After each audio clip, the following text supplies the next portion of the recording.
Hi, Lisa, it's Jana. We've already done the intro for Nora, and it's in the board. So we're just going to get started. So thank you so much for being with us today, Nora. I'm so excited to have you. Thank you so much for this opportunity. So excited to be sharing with you and all your listeners. I know that you have to do a whole lot to meet with me because you do not live here. You live in Bali, which is like paradise. You live in paradise. I do. I have to admit, I live in paradise, and there's a great cafe here called Kind Community, which has a beautiful graffiti on the wall says "Another day in paradise." And I sit there and I drink my beetroot latte, and I go, "Yep, yep, yep." I love it. I'm so jealous. So one of the things we do here on Oh My Health There Is Hope is we want to share powerful stories of hope, because I know that we're putting this ripple effect out into the world, especially right now, that's going to create change and give people hope. So do you want to share your story of hope with us? Of course, I would love to. Thank you for the opportunity. Okay, so my story started when I was living in London when I was 24 years old. I was at art university there, and I had a panic attack on the London Underground. It was morning, so it was super crowded. It was the Central Line, the main line into the city, and I freaked out. I was like, I've never had a panic attack. I didn't know what was happening. I was just like, I'm gonna die. And claustrophobia set in, and I had to get out of the tube. It was cold there. And that incident set off a 10-year journey for me, because what happened when I had my panic attack, I didn't know why it happened, what was happening to me, and I lost trust in myself, because I'm like, well, this could happen at any time again. So, I'm not okay. I am not safe. And so I had 10 years of anxiety because I was so worried about my safety, so worried that I couldn't handle myself, or I couldn't handle the universe, or whatever situation was going to be put in front of me. I turned into this anxious, shy, introverted, constantly worried about not being okay, not living my potential, frustrated, negative self-talk, codependent on whatever partner I had at that time throughout the 10 years.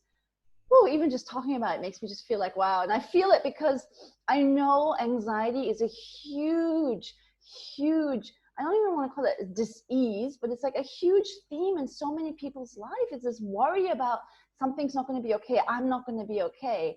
And this is why I feel so grateful for you to be able to share my story, because I know so many people suffer from anxiety. Especially right now with COVID going on, I'm running into so many people who said they've had anxiety in the past, but this is off the charts crazy. And I got to tell you, one of the funniest things I ever heard was my daughter suffers from anxiety very badly. And I told her one time, why don't you just let it go? Why don't you stop worrying? She says, I think about that all the time, but if I'm not worrying about it, who's going to? She stresses about who's going to stress over something.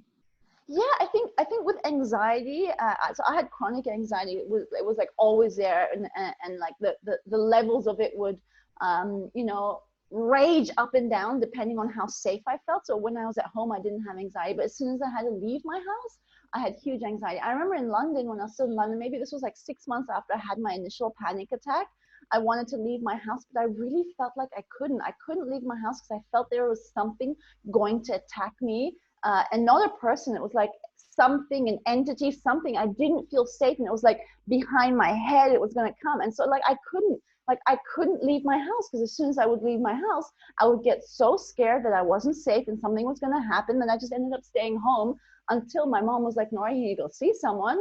And so I actually went and saw an EFT, which is emotional freedom technique therapist, who then helped me get back onto the buses in London, because I couldn't travel anywhere. I couldn't do anywhere. And so I didn't take the underground. I still don't really take the underground unless I'm with someone, because I still have a little bit of that edginess around there, which is probably why I live in a country like Bali, where everything is out in the open and it's not a big city, and I have my own scooter, my motorcycle, and I can drive around freely. But yeah, it's like anxiety. What I wanted to say with this is anxiety. Many people who don't have anxiety, who don't suffer it, don't understand why you have it. The biggest realization I had was it was around my safety. Not feeling safe. So if you do suffer from anxiety, I really would love you to journal or question, what is it about my life or myself that I'm not feeling safe about? And when I could really understand that, and really understand that in order to overcome my anxiety, I needed to know the situations where I could feel safe so that I could slowly start to expand my anxiety comfort zone. And when I moved to Cape Town, so I just want to say that even though I had anxiety, I still lived my life, but it was a life that was like lackluster. It was a life filled with worry. It was a life where I really wanted to do things, but I always held myself back. And that leads to a lot of internal self-hate, because it's like, I should be doing this. Why aren't I like this woman? What, like, it's like really internally, like I always say, the negative itty shitty bitty committee, it was like raging, having a party inside, talking myself down all the time. And so I lived in Cape Town with my partner, and I wanted to go to the coffee shop. He wasn't at home and I couldn't go, but I really wanted to go. So it was like this back, forward, internal struggle. And I was like, all right, I'm going to go, pack my bag, and walked out the door, freaked out, came back inside. However, because I'd been in counseling, and I was living in India before Cape Town, and I went to 6 months of like intensive 3 times a week counseling. And she was like, Nora, even if you just do that, even if you just step out a little bit and then have to go back in, you've still stepped out a little bit. And tomorrow you can try again. So that is how I expanded my comfort zone. So the next day, packed my bag again and wanted to go to the coffee shop. Like literally it was down the road. It wasn't even that far from the apartment we were living. I kind of like packed my bag, walked out the gate, walked halfway down the road, stood there for a second, felt really anxious, thinking, I can't do this. Yes, I can do this. Oh my God, what am I doing? I really want to go to the coffee shop, but I don't feel safe. Like backwards and forwards with myself. And then I was like, can't do this, ran back home. But I had gotten further. So that took like a month until I sat down in the coffee shop. I remember the first time I sat down, I ordered and I freaked out and I left. Right? Like that was like, but it was like I had gotten that far. And so a couple days later, I could sit down, order, and actually drink my drink. So what I wanted to say is like, it's okay. You can take it easy. You can take it step by step, but really understanding what does make you feel safe and what doesn't make you feel safe. And then allowing yourself to get bolstered in your safety is really going to help in being able to slowly overcome your anxiety. You know what? I really appreciate that you explained the process of that panic attack on the tube is it a train that goes under there? Yeah, it's an underground, yeah. And from where it took you to not even being able to leave the house. And I want people to recognize that it is a process. You're just not, all of a sudden you can't leave your house. These walls come up, these invisible mental walls. And as our anxiety starts building, our space becomes smaller and smaller and smaller. And so I love that you explained that process, but what are some of the things that trigger that? Like, what are some of the things that you can recognize that start at the very beginning? My biggest trigger was my panic attack, and then I didn't feel safe. I didn't trust myself because I was like, what the hell happened? Like, that's not normal. I'd never had one before. Like, what happened? What if it happens again? Oh my God, I'm going to start freaking out. Like, my thought process was like, I'm going to have another panic attack. I'm going to freak out. I'm going to be ashamed. People are going to laugh at me. People are going to think I'm crazy. I'm going to go crazy. I don't want to go crazy. Like, that was like one of my deepest fears. And the mind is irrational like that. So you may be laughing at that, but it was like so true for me at that time.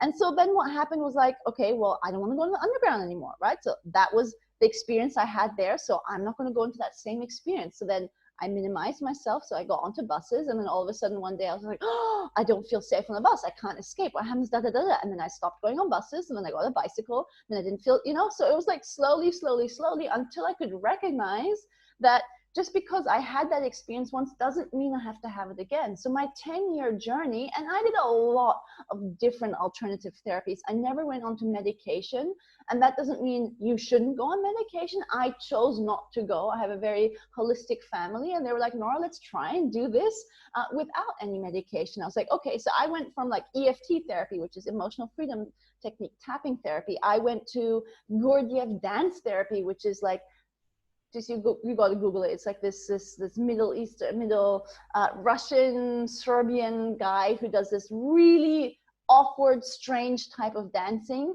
But that taught me that I didn't know what was coming next, and I was okay. I was like, oh, I actually don't know what's coming next. I don't have to be in control the whole time, because what happened was when I had anxiety, I always had to be in control of my surroundings to make sure that I was going to be okay and I was going to be safe. Because if I was in a situation where I didn't know what was going to happen, maybe I would have a panic attack, and then I'd have anxiety, and then I'd die, and then who knows, right? That's how the mind thinks.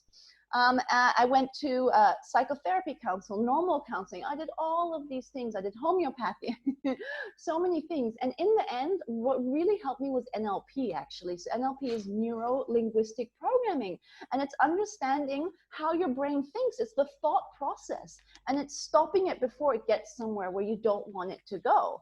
And I've been doing NLP on myself for a year and a half, almost 2 years now. And now I teach NLP because I realized that anxiety for me was a limiting belief that I couldn't do something. It was stopping me living my fullest potential. I no longer wanted to be the Nora who was anxious and afraid, right? I wanted to live a large life. I wanted to impact the world with my presence and my teachings, but I couldn't do it when I had anxiety. So by the way, I love NLP, and I will tell you, it has freed up my life. And one of my favorite things I've ever done was become an NLP practitioner. I think it should be taught in schools. I think it should be around the world. Our kids should learn it because it's a great way of learning to understand how your mind works, how you're expressing yourself, and how you're receiving what others are saying. And so I love that you did that. What are some of the tips that you can help other women to like start doing when they start having these panic attacks, so that they don't get into that small safe space and they keep themselves out in the world and moving forward? Yeah, great question. So first of all, understanding your safety, like why are you feeling anxious? Like what is the worry about? And taking, I don't know if you journal, but if you do, if you don't, great place to start right now. You know, talk it out with someone if you don't journal. It's like, what is it really about? What are you really worried about? What's underneath this kind of surface level? I'm really anxious, I'm really worried. Can you get to the bottom of it? Are you worried that you're going to be ending up on the street because you're losing money? Are you worried that you know, your debt is going to overtake you, and that like, what are you worried about? Because unless you kind of get it down onto paper or talk it out with someone, it's these like abstract kind of concepts or thoughts floating around that you can't quite grasp, and that's producing more anxiety. So it's like, oh, I'm afraid, like for me, it was like, I'm afraid that I'm not going to be safe. I might have a panic attack when I'm in spaces where I don't feel free. Like that was the bottom line. Okay, so like in the tube, the underground, the subway, it's like I couldn't escape, right? On the bus, I couldn't escape unless we were at a bus stop. So I recognized like the bottom line of what was triggering serious anxiety. Then I want you to ask me, well, what's going to make me feel safe? What's going to make me feel safe in these situations? And maybe that's having someone with you, because when I had someone with me and I was on the underground, I felt fine because I was like, they can take care of me if I can't take care of myself. So then I recognized, okay, cool. So that's going to help me feel safe. So then whenever I needed to take the underground, I would ask someone to come and help me. So it's understanding, and then it's okay to ask for help. So often in the society, it's like, no, we have to do everything independently. We have to show that we are strong, especially women. Yes, women empowerment. I'm like, no, you can totally ask for help. That's a sign of strength too. Vulnerability is strength as well. So when you ask yourself, what is the bottom of it? What am I truly actually deeply worried about that's making me feel anxious? How can I feel safer about it? And then, yeah, actually, I would just start with those two. That's like that will be a huge insight of like what's actually truly going on in your mind. I love that you suggest journaling and talking it out with a friend, because I don't think people understand the power of putting those thoughts down on paper or verbally expressing them. Sometimes once you hear it and you get it out there, it relieves 90% of that anxiety. When you see it, like, oh, wait, that's what I'm anxious about? That's silly. Like, I'm okay. I can do that. But I know when I was younger and I would get angry, my mom would make me write a letter. I had to write a letter and put it to that person, how angry I was at them. By the time I was finished, I had expressed it all. I was not angry anymore. I never sent one of those letters ever. But I was able to, like, someone heard me. I got it out. And it changed my process of thinking. And when I saw what was going on in my writing, oh, wait, maybe I could have done that differently. Oh, wait, maybe they didn't mean that. So it really is helpful when you write it out or share it with somebody. 100%. And I write letters all the time. I tell all my clients, like, what's really going on? Are you upset with someone like you? Are you angry with someone? Are you deeply hurt by someone? Write them a letter. You never have to send it, but it's getting it out. Same thing. If you're feeling really stressed in your life and you've got a million things and you've got kids and you're like, your projects are on the go and like, It's like just write down the night before everything that's actually in your head so you can actually get a good night's sleep. Because again, they're just random concepts floating down in your mind. Get them all down onto paper, then you can have this big overview of what's actually happening in your life. And then you can kind of feel a little bit more settled and be like, okay, cool. Well, those I don't need to do right now, and these I can do right now. And I feel better about myself. Ultimately, this is what I teach, is I teach how do you feel great about yourself? Because when you feel great about yourself, then your life outside feels amazing too. People start to vibrate with you. People start to want to hang out with you. Nobody wants to hang out with Debbie Downer, right? People want to hang out with you when you're feeling good, when you're smiling. And that doesn't mean you have to be that way always. However, I truly believe that everything in life comes to us to make us realize how we do actually want to feel, how we do actually want to live our life. And it's called contrast. We can't always be happy. We can't always have what we want. So if you're like suddenly, you know, want more clients, it's like, okay, so I don't have enough money, so I want more clients because I want to buy this and I want to go on this holiday and I want to come to Bali to see Nora, right? So it's a constant navigation towards what you truly want in life. So everything that's been thrown at you is like, cool, do you want this or do you want that? Make a decision. That's how I like to explain it. I love it. I think that you connected all the dots too. It comes from a place of fear. When you start having anxiety, it comes from a place of loss of control. And it does come from a place of being alone. Like, I'm alone. How do I do this? And whenever you have somebody with you, it seems like you split that anxiety a little bit. So it's half as bad maybe as before. And I love that you explained the process. There is no switch that you're going to flip and the next day you're not going to get anxious over something. It's a process of recognizing, being aware of it, and redirecting it, correct? Totally. And this is why NLP is so good, because NLP really works on redirecting your thoughts and being like, well, all right, so you're feeling anxious and these are the reasons. Well, how do you want to feel? Yeah, it's that contrast. I've got anxiety now, and I actually want to feel safe, comforted, happy with myself, internally glowing. And NLP gets you into that feeling state very quickly, because you imagine yourself as that, and you will then anchor it into your body. And that's, NLP was like a year and a half ago. I had to go to Sydney. I was living in Bali. I didn't have to go to Sydney. I wanted to go to Sydney to do Landmark Forum, which is another 3-day transformational personal development boot camp. I really wanted to do it, and I felt like I couldn't, because I'm like, I'm gonna have to fly there alone. I don't know if flying is not an issue, but it's the whole idea of traveling alone that was like triggering my anxiety in me. And this is 10 years I've had anxiety. However, I've got the tools to manage it now. So when I notice it coming up, I'm like, oh, cool. I'm not feeling safe. What am I worried about? What do I want instead? Okay, let's do some NLP on myself, or let's do some EFT tapping, or let's take myself out of the situation, or ask for help. And in the end, I was like, I hired an NLP coach from India, because my friend recommended this amazing woman, Reena Jabran is her name. And within 1 week, she got me on the plane to go to Sydney. And I was in an Airbnb alone. I was taking Ubers to the venue. And I didn't even think that was possible.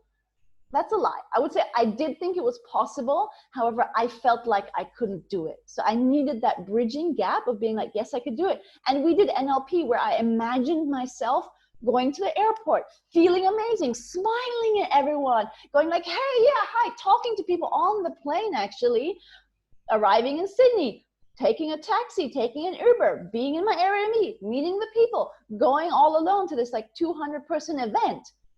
And that was exactly the way that it panned out.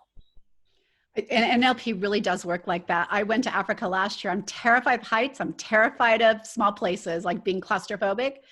I did the timeline, and I started on it in advance. And when I got there, I was the one hanging over the hot air balloon, where they had to keep saying, you need to step back, and having the time of my life, because I told my brain that I had already done this a million times. I had loved it, and I couldn't be more excited. And when I got there, my brain didn't know any different.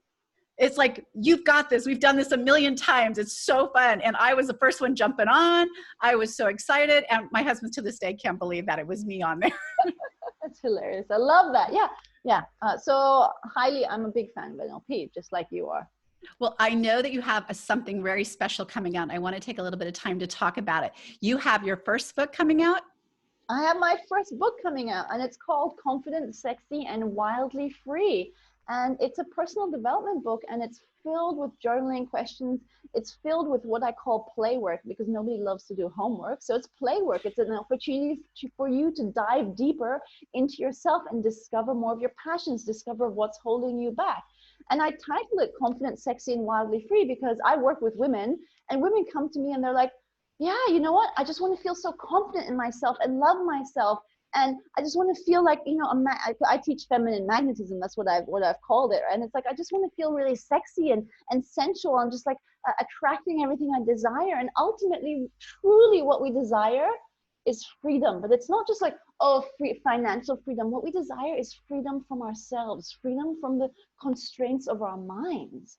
And the book is, oh, it's my whole journey, every tool and every process that I use successfully on myself. And the subtitle is How to Own Your Worth, Ditch the Self-Doubt, and Not Give a Fuck What Other People Think of You. I love it. Like, that is amazing.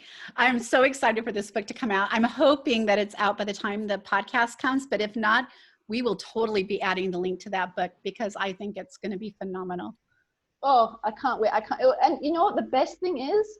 I wrote it in 5 days. I sat down and I was just like, I need to write this book. And I was like, okay, I'll do it in 7 days. And then I NLP'd myself to be like, this is easy. This is just going to happen. I know what I want to write. It's just going to flow. And then I totally got rid of any distraction. I told my housemate, I told my lover, I told my friends, I told everyone I'm not available for the next week. I put my phone onto screen time until 6 o'clock in the evening. I got up every day and until 11 o'clock, I did my own practice, which I call setting myself up for success. So I meditated, I did my journaling, I did NLP on myself. Then I went to a cafe from 11 to 1. I sat and I wrote for 2 hours, had my lunch there. I went to a fitness class to kind of get the endorphins going. And then I did another writing block in the evening. And after 5 days, I was just like, I'm done. I didn't question myself. I was just like, whatever is coming out is exactly what needs to be written. And in 5 days, it was done. I cannot wait to read it.